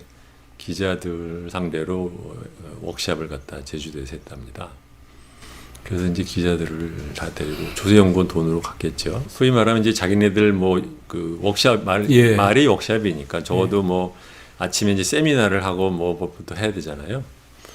세미나를 하는데 기자들 어저께 데리고 와서 저녁 먹이고 이제 술 먹인 기자들이 아무도 안 왔대요.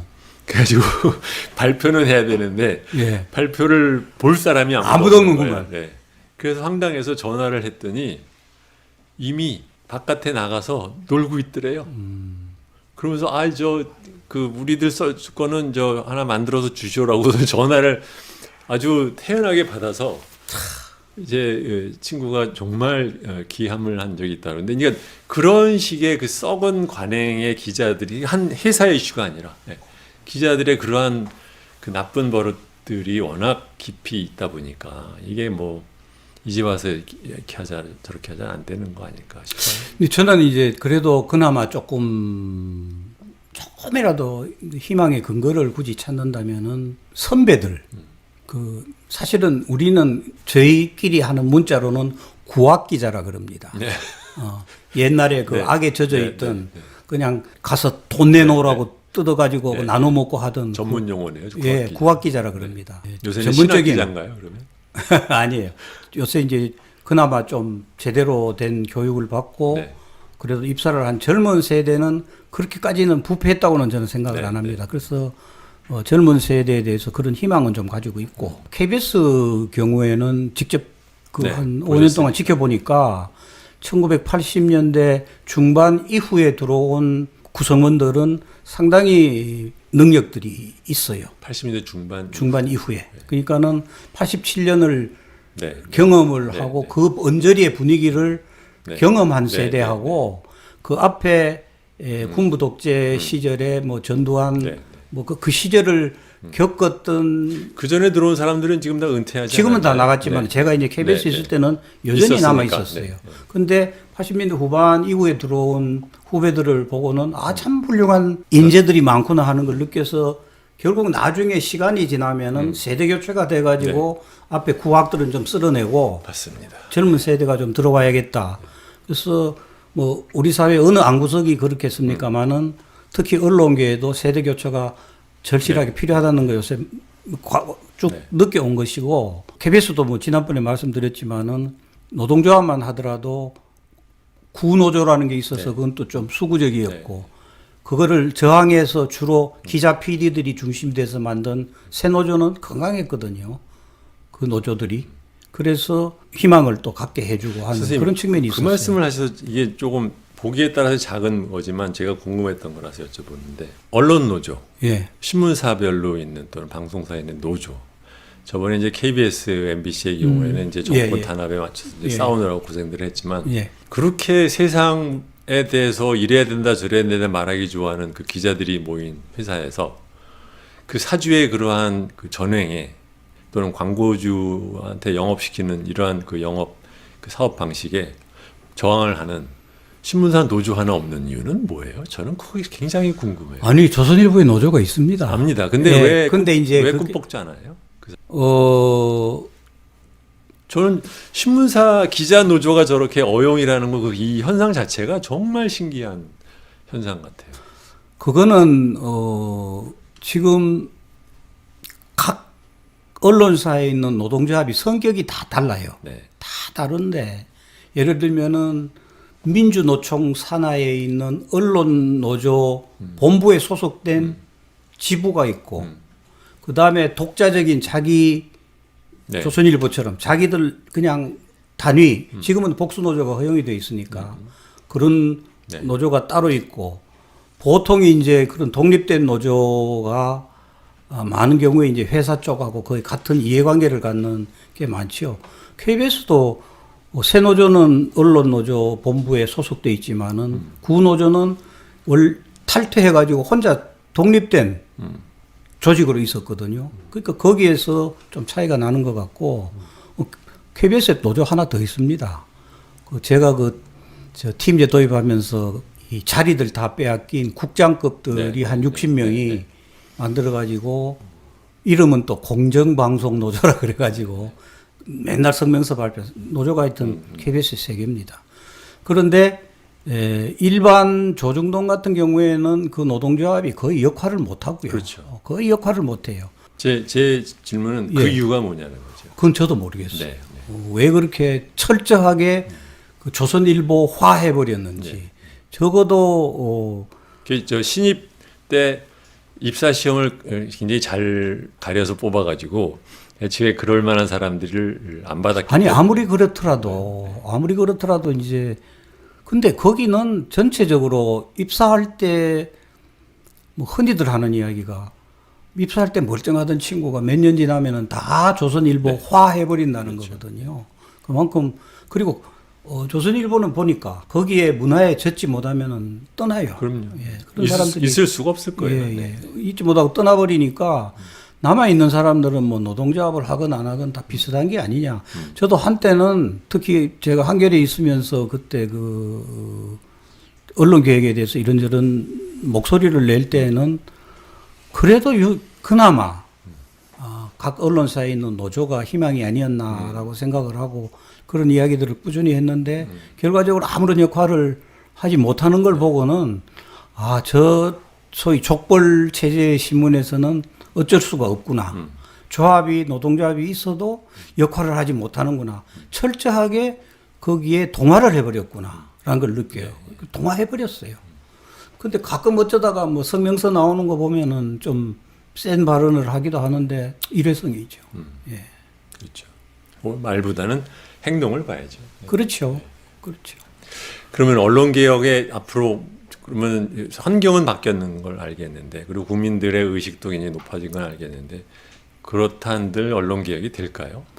어떻게 아니 해야 될까요? 언론 개혁은 뭐 근본적으로 언론 스스로 절대 바뀌지 않고요. 네. 그 다음에 외부적인 제도의 개혁을 통해서 외부적인 제도의 개혁이라는 것도 마땅한 것이 없고 특히 이제 언론 내부로 들여다보면은 거대한 권력의 한 축이 사실은 기자실 권력이거든요. 네. 출입처 제도. 이거 못 고칩니다. 지난번에 뭐 다른 이유가 있었는지는 모르겠지만 어쨌거나 해직 기자였던 노정면 YTN 기자가 편집국장으로 내정돼 있었는데 그렇죠. 결국 기자들의 그 동의를 못 받았어요. 그렇죠. 그때 노정면 기자가 내세운 것 중에 하나가 자기들은 기자실 출입 안 그렇죠. 하겠다는 거였거든요. KBS에도 그때 보도본부장 엄경철 기자가 기자실 그 출입 관련 이야기 했다가 간신히 60%로 이 본부장, 보도국장 신임을 받았구나. 그래서 참 쉽지 않은 개혁이, 그러니까 사실 기자실 권력이라는 거 대단한 거거든요. 그리고 거기에서 기자들이 스스로 엠바고를 정하고 자기들이 스스로 다른 기자 뭐 어겼다고 처벌도 하고 세상에 그런 기자실 이른바 선진국에서 기자가 기자를 처벌하는 그런 나라 없을 겁니다. 그걸 또 받아들여요. 수용을 하고. 제가 그걸 보면서 제가 하는 가설이 하나 있어요. 왜냐면 이 사람들이 이렇게 반발하는 이유 중에 하나는 제작 환경도 영향을 주는 거 아닌가. 뭐냐면 우리나라 기자들이 기자 숫자에 비해서 써내야 되는 기사가 많잖아요. 그렇기 때문에 이런 식으로 게이트 하나로 모아서 나눠 먹어야 그나마 물을 덜 먹지요. 아니, 네, 그렇죠. 그리고 그나마 그 기자 일을 하지.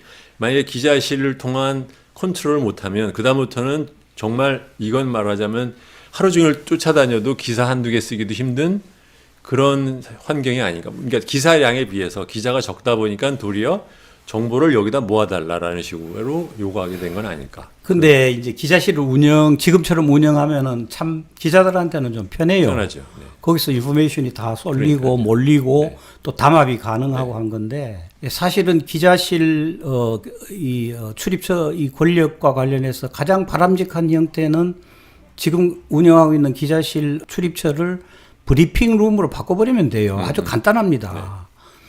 그것도 이제 뭐 언론 개혁의 하나의 중요한 축이 될 수 있는 건데 그런데 잘 아시다시피 이 참여정부 시절에 기자실을 브리핑룸으로 바꾸는 거 하다가 난리가 났잖아요. 전 언론이 일어나서 반대를 했습니다. 미국은 사실 제가 직접 11년 특파원하면서 느꼈지만은 제가 백악관이든 국방부든 국무부든 의회든 어디든 내가 가서 브리핑을 듣고 싶다 할 때는 그쪽 공보실에 미리 연락을 하고 절차를 밟으면은 언제든지 참석할 수 있어요. 네. 다만 데일리로 갈 수는 없도록, 그러니까 예를 들면 백악관이나 국무부 같은 데는 데일리 패스를 받으려면은 일정 기간 출입을 해야 돼요. 네. 성적이 좋아야 되고. 네, 네. 그거를 이슈해 주는 게 발행해 주는 주체는 정부 기관이에요. 자기들이 브리핑룸을 가지고 있으니까. 근데 우리는 그거를 기자들이 결정을 해요. 누가 출입하고 안 하는 전형적인 것이 저 검찰 출입처입니다.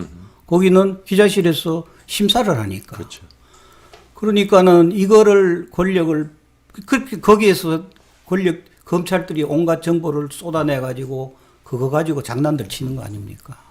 그런데 이거를 브리핑룸으로 바꿔버리면은 그런 중간 것들이 다 차단되죠. 그래서 언론이 지금 하고 있는 이런 행태들을 많이 극복할 수가 있는데, 다만 브리핑룸으로 바꿔 놓으면은 거기에서 뭐 정부든 뉴스를 제공하고자 하는 데서 그거를 인포메이션 브릿지로 사용할 수가 있는 것이고, 또 기자들도 그거를 그 정보가 모이는 그런 통로로 활용하면 되는 건데, 지금 기자실은 많은 경우에 아직도 너무나도 이 따뜻한 온상 같은 곳이 대표적인 게 이제 검찰 이 기자실인데, 그래도 그동안에 그나마 참여정부에서 시작한 브리핑 룸으로 바꾸는 것이 이 정부 기관 중에 상당수가 지금 글로 방향으로 가고 있어요.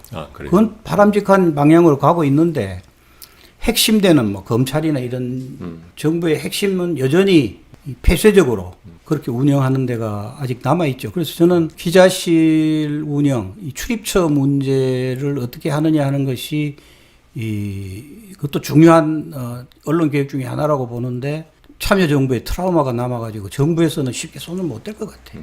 그러나 그건 뭐 가야 하는 방향이고, 또 그걸로 가지 않을 수가 없습니다. 왜냐하면 워낙 매체들이 많이 생겨나고 해가지고 지금처럼 통제가 언제까지 가능할지, 특히 검찰 같은 경우는 지난 1년 동안 그 검찰 출입 제도가 갖는 것이 뭔가라는 것이 많이 노출이 돼가지고 그런 데 대한 끊임없이 이제 비판을 해야 되는 것이고, 그 다음에 하나 저는 이제 상당히 중요한 사례로 보는데, 조국 전 장관이 소송을 많이 제기해 놨지 않습니까? 그 다음에 정의연 관련해서 거기에서도 윤미향 씨요. 예, 윤미향 의원의 남편 되시는 분께서 또 소송을 많이 제기를 했고, 또 정의연 자체에서도 소송을 많이 제기를 했고, 그 중에 이미 정정 보도를 확보한 경우도 있고, 뿐만이 아니고 또 미투 사건의 피해자인 모 시인이 있어요. 그렇죠. 이분이 또 문제 제기를 하고, 이제는 언론이 일방적으로 보도하는 것으로 인해서 내가 피해를 받고 인격권이 침해되고 내 삶이 파괴되는 것을 더 이상 과거처럼 그냥 엎드리고 있지 않겠다라는 것이 요 최근에는 양상이 달라졌습니다. 근데 사실 그게 이제 징벌적 손해배상이랑 연결이 되는데, 이게 영어 표현을 할 때 그 퓨니티브 데미지라는 거잖아요. 그러니까 퓨니티브라는 것은 소위 말하면 그 사람한테 아프게 벌을 가한다는 거잖아요. 그런데 뭐 제 기억에 지금 한 5년 동안, 지난 5년 정도인가 조선일보가 위자료로 낸 게 뭐 6천만 원인가 7천만 원에 불과하다고 하면, 우리나라는 이제 이상하게 판례상 그런 식의 그 명예훼손이나 뭐 오보 이런 것에 따른 그 배상금이, 위자료가 굉장히 낮은 나라예요.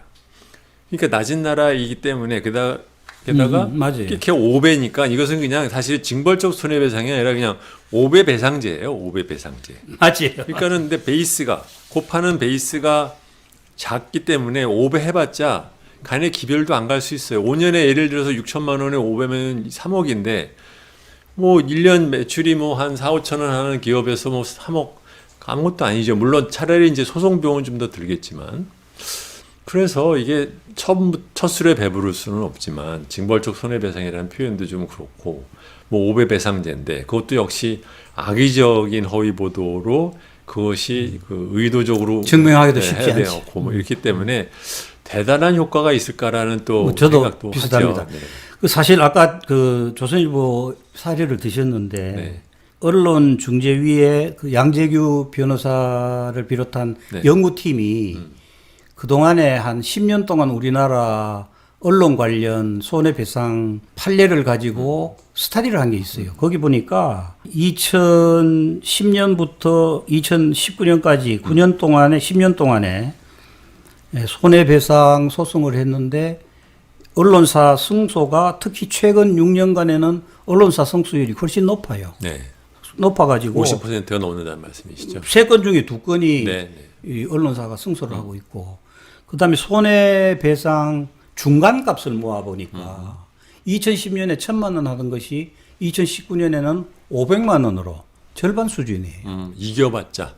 이겨봤자. 네, 네. 그러니까 3건 중에 2건은 지고 한 건 이겨봤자 500만 원. 예, 예. 그렇다면은 이 사람, 이 피해 당사자는 언론 보도로 인해서 온갖 그렇죠. 피해를 다 심리적으로 당하고 재정적으로 당하고 삶이 다 네. 파괴되고 인격권 다 침해됐는데 겨우 이제 이 정도 액수를 받았는데 변호사 비용도 안 되는 것이지요. 그러니까는 전혀 이 소위 말하는 페널티로서의 그 기능은 없는 것이죠. 그럼에도 불구하고 이제 언론사를 상대로 하는 그 소송이 최근에 많이 제기되고 있고, 그 다음에 조국 전 장관하고 정의연, 윤미향 전 의원 그 남편하고 제기한 소송, 그 다음에 이번에 그 시인이 이제 각 언론사를 상대로 지금 막 문제 제기를 하고 있는 이런 여러 가지들이 만약에 징벌적 배상계, 지금 아까 5배라고 말씀하셨는데 사실은 뭐 징벌이 아니죠. 제가 그 punitive damage라는 거를 구글에 한번 들어가 보니까 충분히 punitive도 할 뿐만이 아니라 그것이 충분히 강해서 예방적 조치, 그렇죠. 네. 프리벤티브한 효과까지 있다라고 그렇게 설명을 해놨는데 우리는 이제 그 수준까지도 아니고 그러니까는 사실은 징벌적 보상이라는 이름을 붙이기에는 좀 그렇죠. 그런 거의 뭐 초기 단계에 그나마 이제 5배 정도라도 하자 이런 건데 그래서 최근에 있었던 그 몇 군데에서 소송 제기된 것이 이제 판례가 나올 거 아닙니까? 결과가 나와가지고 그래서 모여져 가지고 가령 전 조선일보 기자 같은 경우에는 구속되는 사례도 있었잖아요. 형사적으로 문제가 돼가지고 나중에 집행유예로 나오긴 했습니다만. 근데 어쨌거나 이런 판례들이 모여가지고 이제 그전에는 아무 저항 없이 그냥 막 받아들였는데 언론에서 일방적으로 당했는데 이제는 문제 제기를 한다 그러면은 아마 기자들이 지금처럼 그렇게 함부로 기사를 마구 쓰는 그런 행태는 어느 정도 좀 제어되지 않을까 하는 효과를 기대는 하고 있습니다. 그런데 일단 5배로 시작을 하는 것이죠. 그리고 이제 징벌적 손해배상 제도와 관련해서 지난 5월에 미디어 오늘에서 여론조사를 했거든요. 가짜뉴스에 대해서 징벌적 손해배상 제도를 도입하는 것에 대해서 국민 여러분은 어떻게 생각하십니까? 하니까 놀랍게도 81%가 지지한다고 나왔어요. 저는 이 81%라는 숫자가 진짜 놀라웠어요. 보통의 경우는 보면은 그래도 뭐 그렇죠. 표현의 자유, 언론의 자유, 국민의 알 권리가 중요하고 라고 하는 편에 손을 들어줄 줄 알았는데 그러니까 이거를 뒤집어서 이야기를 하면은 그만큼 가짜 뉴스가 횡행하고 그만큼 언론에 함부로 쓰는 기사들로 인한 피해가 많다라는 것을 반증하는 것이고 그리고 이 징벌적 손해배상 제도에 대해서 81%가 지지했다는 것은 바로 지금 우리나라 언론에 대해서 저는 국민들이 탄핵을 선고한 거라고 봐요. 그럼 국민들의 판단은 이미 내려졌어요. 내려졌는 거예요. 그런데 이제 그거를 과연 정치권에서 담아내느냐. 81% 지지하는 걸 어떻게 못 담겠어요. 그것도 뭐 언론만 따로 떼어서 하는 게 아니고 상법 개정의 하나의 한 부분으로 들어간 건데. 그래서 그건 뭐 잘 되리라고 봅니다. 그것도 안 될까? 뭐 5배 배상 제도는 예. 신문사에만 국한되는 게 아니라 일반적으로 도입되는데 이제 들어가니까 예. 뭐 그거는 될 것 같은데 이제 중요한 것은 이제 그 면에서 언론의 오보와 아니면은 그 왜곡 보도에 의해서 피해를 본 사람에 대한 배상을 재판부가 우리나라의 사법부가 그렇게 그 간의 기별도 안 가게 하는 맞아요. 이거를 바꾸지 않는 한 맞아요. 이게 크게 영향을 주기는 어렵다. 그렇지만 뭐 어디서부터 시작을 해야죠. 시작부터 하고 봐야 되는 맞습니다. 거죠. 네. 맞습니다.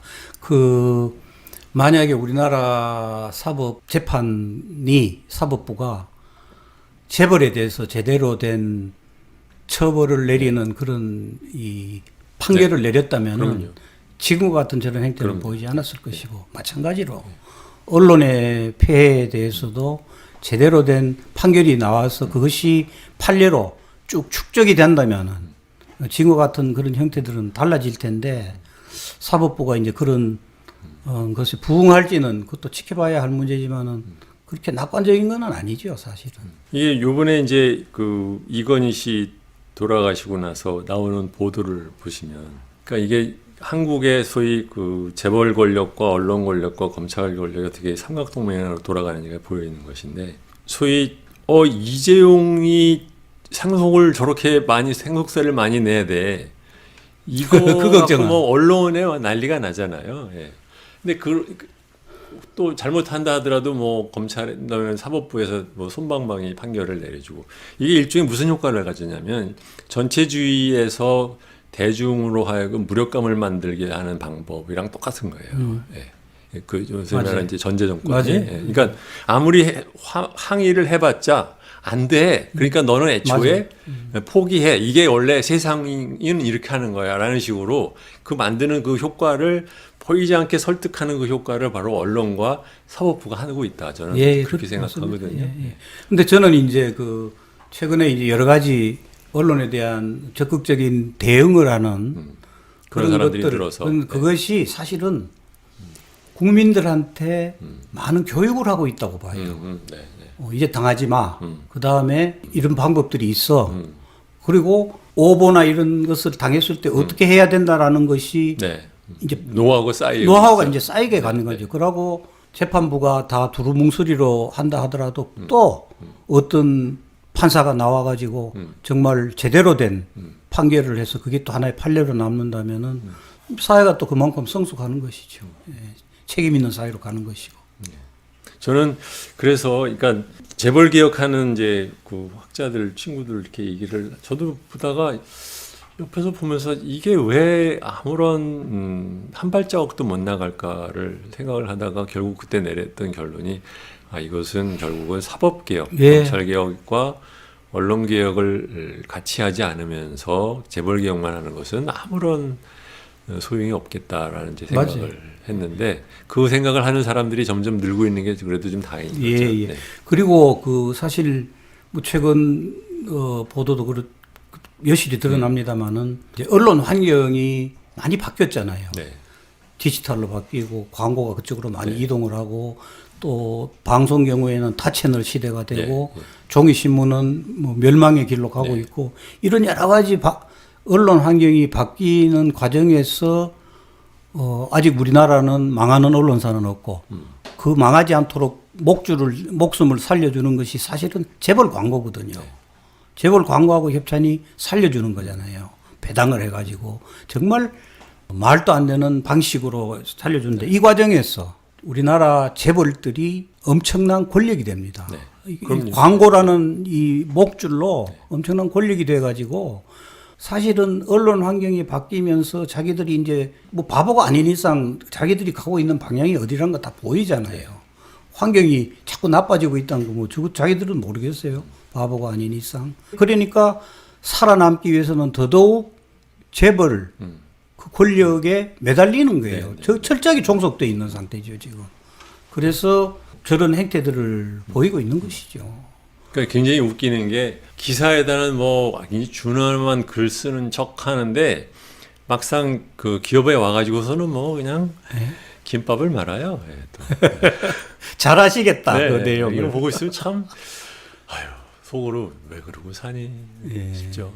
특히 우리나라 이 광고가 집행되는 그 과정은 뭐 누구보다도 잘 아시겠지만은 가장 반시장적이잖아요. 자본주의 사회에서 가장 반시장적이고 이렇게 도대체 광고 효과와 관계없이 할당하는 이런 나라가 어디 있습니까? 그러니까 이런 비정상이 과연 얼마나 갈까? 그래서 이제 뭐 언론 개혁 관련해서 말씀을 드리면은 딱 부러진 답은 없다 하더라도 기자실을 브리핑 룸으로 바꾸는 그런 방향, 그 다음에 국민들이 언론의 그런 일방적인 잘못된 보도로 인한 폐해에 대해서 많은 깨달음이 있었다는 이런 현상, 과거의 구학 기자들보다는 많이 그래도 건강한 젊은 세대가 있다라는 이런 현상, 그리고 사회적으로 이제 책임을 묻자라는 그런 의식들이 생겨나서 5배 보상제도 같은 것도 생겨나고 하는 이런 것들이 전체적으로 보면은 그 흐름 자체는 우리나라 언론도 이제는 정상으로 가지 않을 수 없는 방향으로 가고는 있구나 하는 그런 큰 흐름은 저는 느껴집니다. 저는 그 면에서 이제 저희가 3부에서 했던 그거가 굉장히 첫 단추로 굉장히 중요하다고 생각을 해요. 뭐냐면 KBS, MBC가 재정적으로 안정적으로 예. 공정 보도를 할 수 있게 하면 그러면은 그 기존 그 수구 언론이나 아니면 이런 식의 정파적인 보도를 하는 언론들의 혈자리는 더욱더 빠른 속도로 죽어. 그렇습니다. 예, 그렇습니다. 그래서 지난번에 특히 이제 그런 재정적인 안정을 위해서는 수신료 문제를 어떻게 해결하는 것이 가장 절박한 과제로 보고 그래서 그거는 지금 민주 세력이 네. 다수당으로 돼 있지 않습니까? 그래서 이런 좋은 조건 때 그냥 너무 놓치지 정치적인 말자. 거 이 좌고우면하지 말고 호기를 놓치지 말자. 호기를 놓치지 않고 하면은 그것 역시 정말 좋은 그 언론 개혁의 한 방안이라고 봅니다. 그리고 또 일부 국민들 중에는 KBS 같은 경우에 몇 가지 뉴스를 가지고 상당히 좀 비판적인 시각을 가지시는 분도 계시는데 한두 개 혹은 몇 개의 뉴스 몇 개 가지고 평가하는 문제는 아니고요. 전체 프로그램하고 전체를 볼 필요가 있고 또 최소한 우리나라에서는 지난번에도 주 원장님께서 말씀하셨지만은 KBS하고 MBC 두 개가 중립만 지켜줘도 그럼요. 중립만 지켜줘도 수구 우파의 그 도끼는 그런 확 빠지죠. 예, 독이 많이 빠지는 그런 선 기능을 한다라는 그런 게 저는 굉장히 중요한 국민들이 좀 그런 생각을 해줬으면 하는 생각이 있거든요. 그렇습니다. 그래서 특히 여전히 방송 중에는 KBS, MBC가 갖는 지상파의 힘이 있습니다. 네. 무기로 치면은 KBS, MBC가 쏘는 거는 일종의 대포 같은 거고 이번에 그 나훈아 선생 쇼를 봐도 그렇고 대포 같은 게 팡팡 터지는 거고 뭐 종편들 그거 뭐 잔잔무리한 시청률 그거는 그냥 소총 쏘는 정도거든요.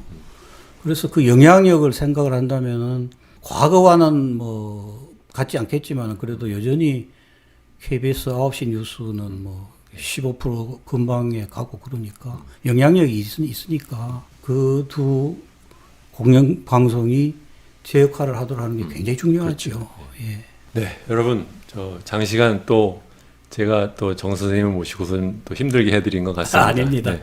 아닙니다.